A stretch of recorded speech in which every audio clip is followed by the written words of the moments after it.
First, the panic. The Australian share market plunged to its lowest level in more than 2 years today, with heightened concerns the global economic recovery is faltering, setting off a worldwide equities rout. As US economic confidence deteriorates and Europe's sovereign debt crisis threatens to engulf Italy and Spain, markets in Europe and America fell sharply, with Wall Street down more than 4% to complete the worst 9-day slump since 2009. Markets took fright after the European Central Bank announced it would resume emergency credit easing measures similar to those deployed at the height of the global financial crisis. So, is the world lurching into another recession? Greg Hoy reports.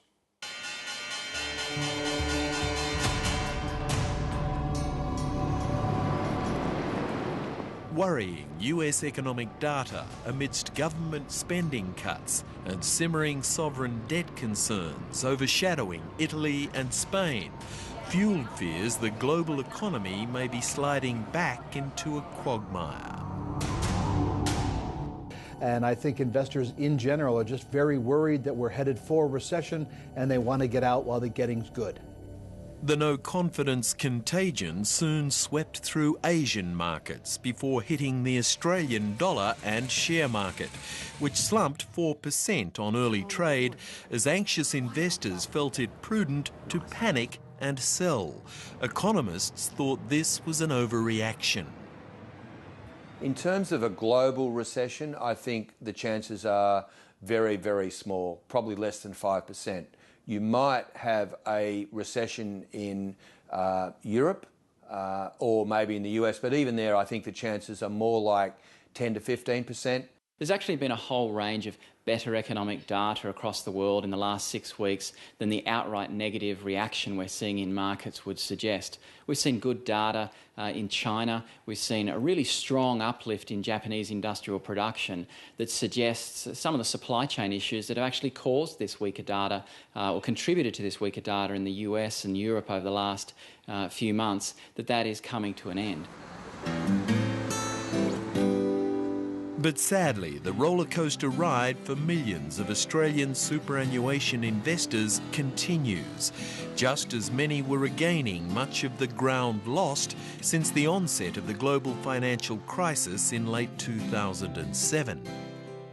Well, up until the end of June, the super fund returns were looking exceptional. We've had 2 positive years. 2 years ago it was 10%, and last financial year we did just a tad under 9%. So, you know, we recovered about 19% in the last 2 years from the depths of the GFC, which goes way back to 2007. So right up to that point, everything looking rosy. Then suddenly July, a negative month, and then the market's obviously been smashed in early August, and that's flowed straight through into super funds to see a reduction in super fund earnings in the last 5 weeks of around about 4%. Of course, one of the greatest fears remaining is fear itself. Few local economists would be brazen enough to suggest recession is not possible, but most maintain it's not probable.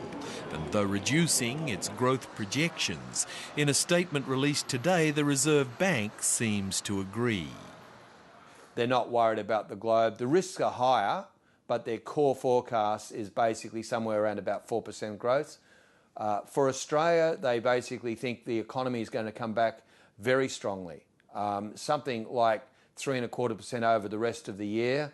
We're more inclined to think that this is just going to be quite a soft patch in global growth that we'll come out of over the next few months, rather than at the beginning of a precipitous slide into a recession.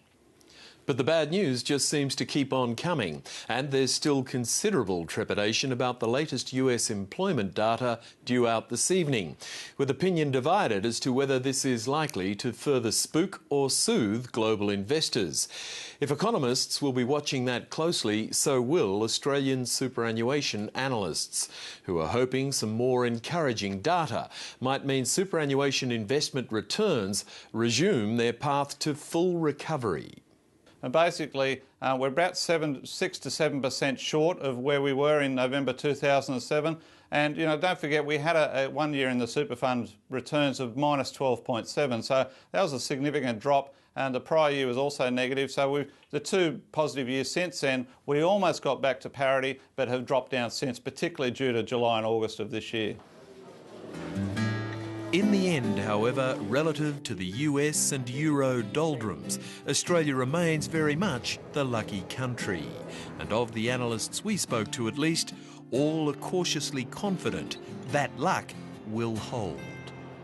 I think anyone that puts out a forecast there for markets going forward is very game indeed. Or I think, it's very difficult to say this, I would basically hold your nerve, because what the market is now pricing in terms of the equity market and the interest rates market, is essentially a global recession. And whilst there's a very, very small chance that that's right, I think most people think that is not right. And the central bank doesn't believe it, we don't believe it, and I think most economists don't believe it.